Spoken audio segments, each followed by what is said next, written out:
So, I think I might be going insane. So, I decided to start recording some of my thoughts that I've been having on the road. Mostly to stop myself from making impressions to no one at all. And it could be something to do. Fun musings. Friends stab you in the front. Interesting thought. Saw that on a sign. Also, speaking of signs, some signs that I've never experienced before in my life. Like, next gas, 111 miles. Not something you see when you drive up and down the East Coast, as I have spent many hours of my life doing. Or even in California.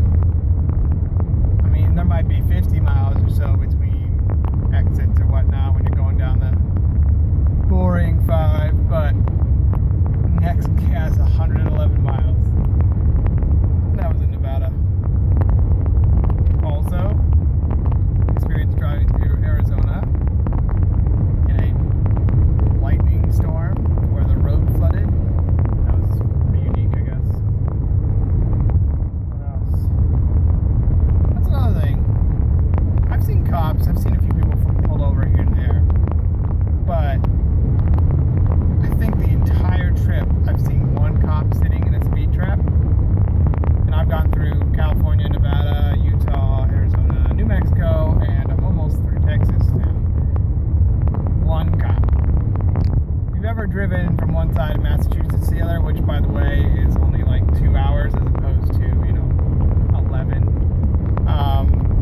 you'd probably see on a normal day 4 to 5. Even if you do it at like midnight, you'll see 2. Drive through like Maryland, Virginia even, Pennsylvania. Cops, they're hiding in every corner. You're like, oh, is he behind? I don't know, I see him behind the tree there. Don't really see that out here. Which just makes me think either there, could be a couple causes. Do they have less cops so they don't, can't afford to be sitting around? Are they actually better funded so they aren't required to meet a quota of tickets given each month in order to make enough money to pay their salary? So they actually have more money? Is there more crime they're busy with? Or is there significantly less crime? So they don't need as many cops? They don't need to make as much money to pay them all? Interesting thoughts. I don't know. I don't know which it is. I'm sure you can look up statistics for a while and figure it out. Speed limit, by the way, love it. 75 here.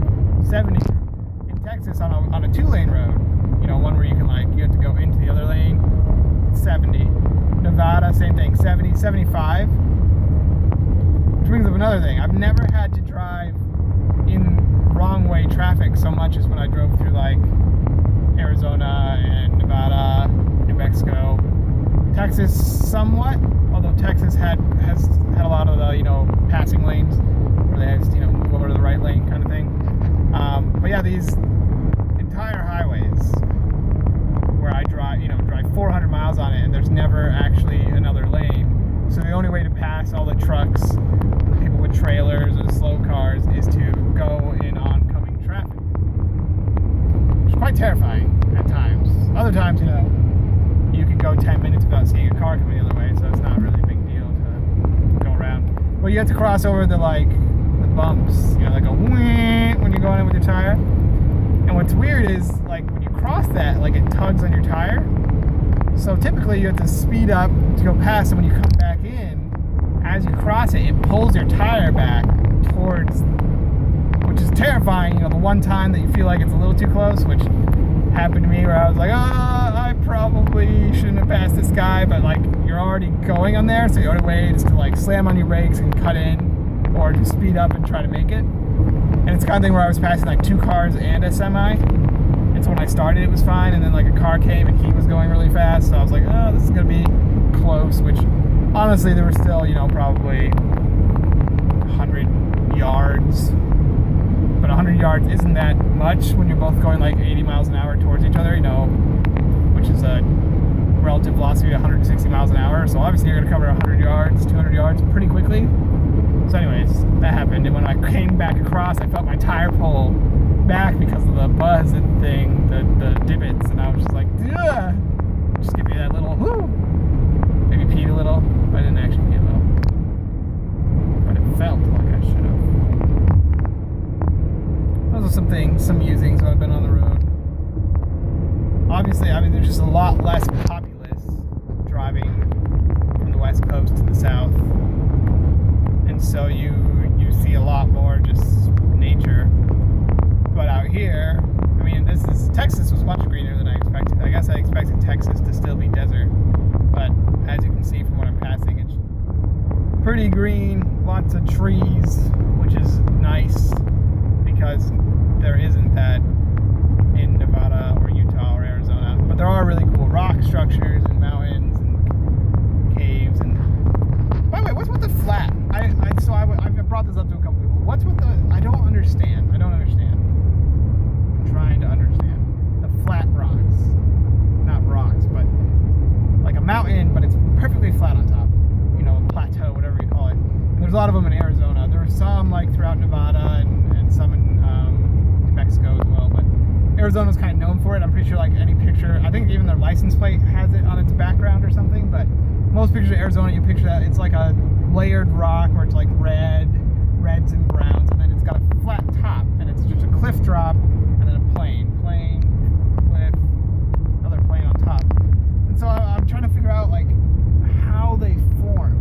I'm sure, you know, I can Google it or whatever to figure it out, at least from what do they call it? Evolutionist perspective, you know, millions of years of da-da-da-da. Which even then, like, how do you explain how flat it is though? Like all the other mountains and hills and everything, some have pretty flat surfaces to them, but like you look at it and it looks like a well-cut hedge, which I had to do on my last day working landscaping in California, so like that was kind of fresh in my mind, at least for comparison. But like you cut it nice and even, and like it has a little ridge to it because it's not, you know, pavement. It's not a smooth surface, but it is a flat surface, you know what I mean? So obviously there's like rock, so it's not perfectly flat, but like you look along the whole thing and you can notice a tree that's 2 feet tall because it sticks out. Like that's how flat it is. It's just amazing. So it's like, did God form that when he was like, you know, it says after the flood, he like raised the mountains, lowered the low places, so the water, you know, with the oceans formed, the continents formed, all that, but it's like, did he raise it flat? Or was that part of the plane and then the water ate around it?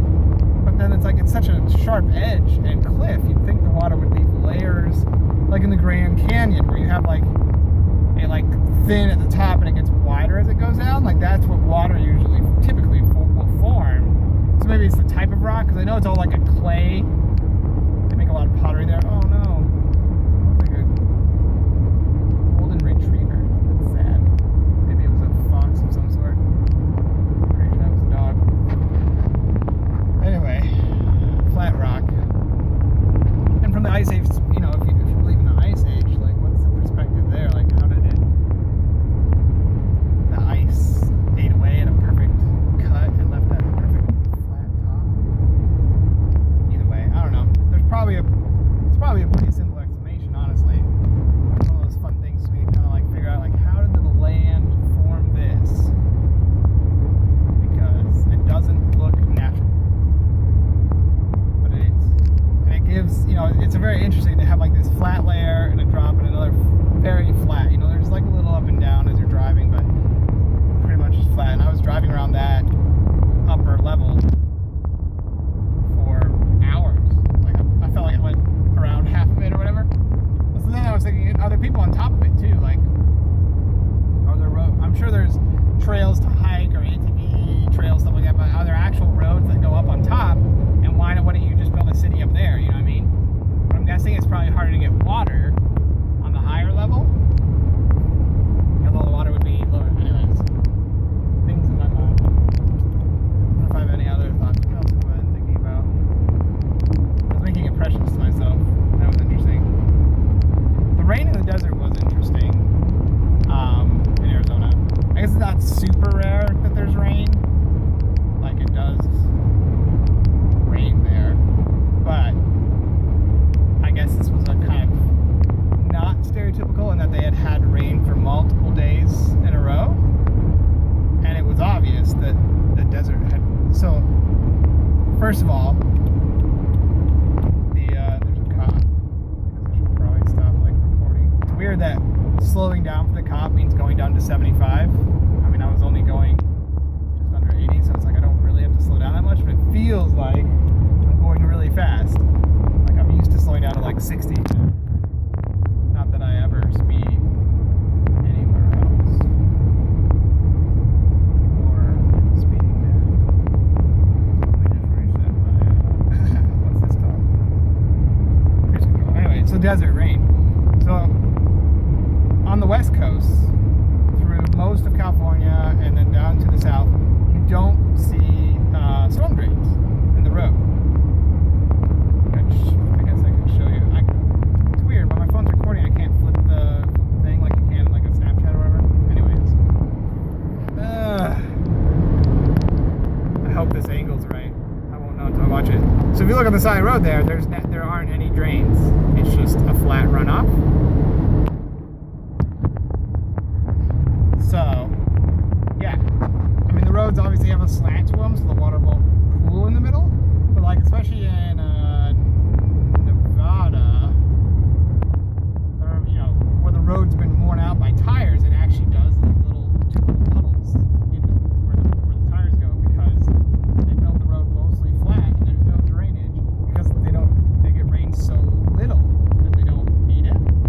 So that was very new to me, because obviously everything, especially in the Northeast, is built to maintain moisture and snow. Whereas here, that is not true nor an issue.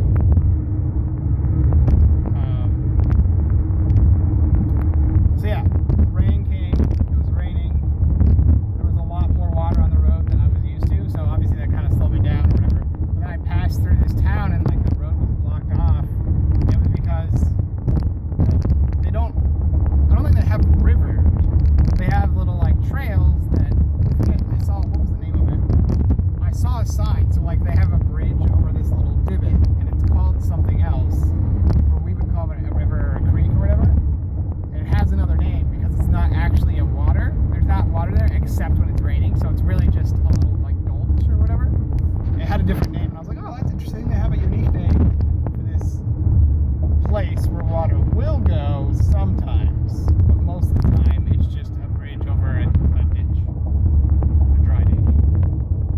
Anyway, so those had to overflow. There was too much water, so it picked up all the trash and dirt and tumbleweeds that were in these gulches and was pouring it out over the streets, which was in its own thing pretty gross almost, to be wow, there's so much trash that this rain is cleaning from up the hills down into these gulches and stuff.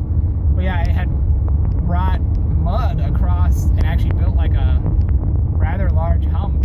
It was pretty hard for the smaller cars to get over. This is also still squishy, but it was pretty. I was surprised at how compact it was. I was expecting to drive over it and it leave a trail, but really what happened was I actually went over a bump. Was on top of someone. There was someone under the car looking at something, trying to fix it. So yeah, it not only did it block off with all the trash and the mud and the water, but there was dirt had started to be compacted onto the road in such a way that you had to drive really slowly over it. So the cops had to block off the road and let people go one at a time just to get through it. So that was nice, having the all-wheel drive and being higher up. Not really an issue. But let me see what food they have here. I am stopping for dinner soon. It's hard to find healthy options, and even saying that hurts a part of me, where I'm did California make me one of those annoying California people who are biscuits and gravy, there's no nutritional value? Yeah, but it tastes delicious. I mean, I know it didn't. Obviously, I still love food that tastes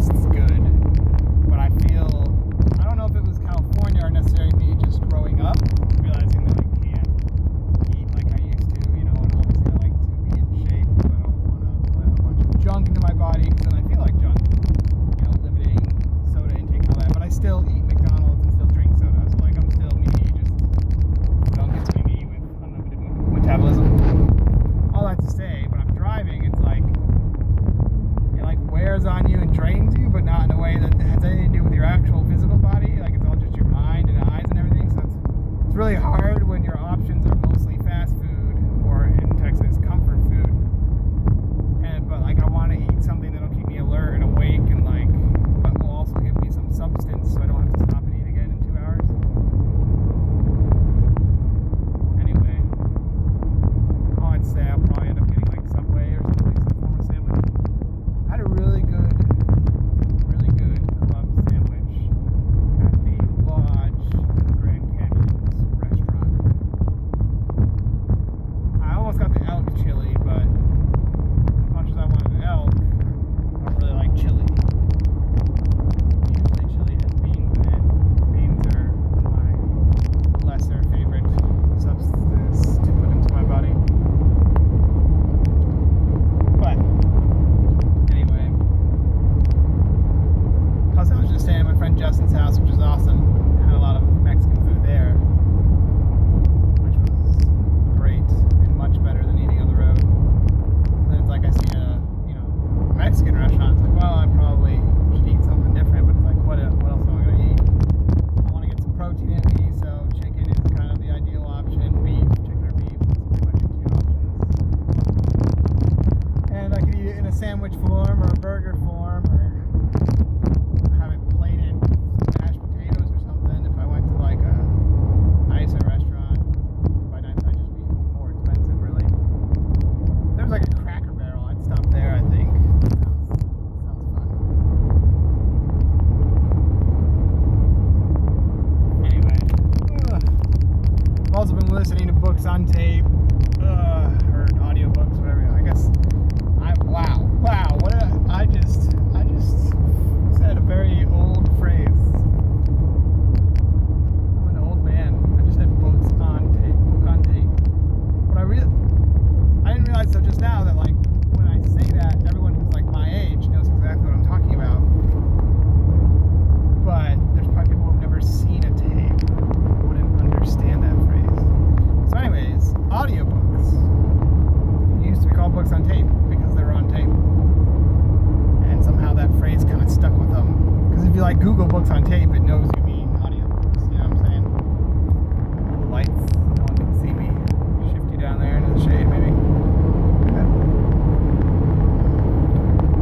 Anyway, so I've been listening to some audiobooks.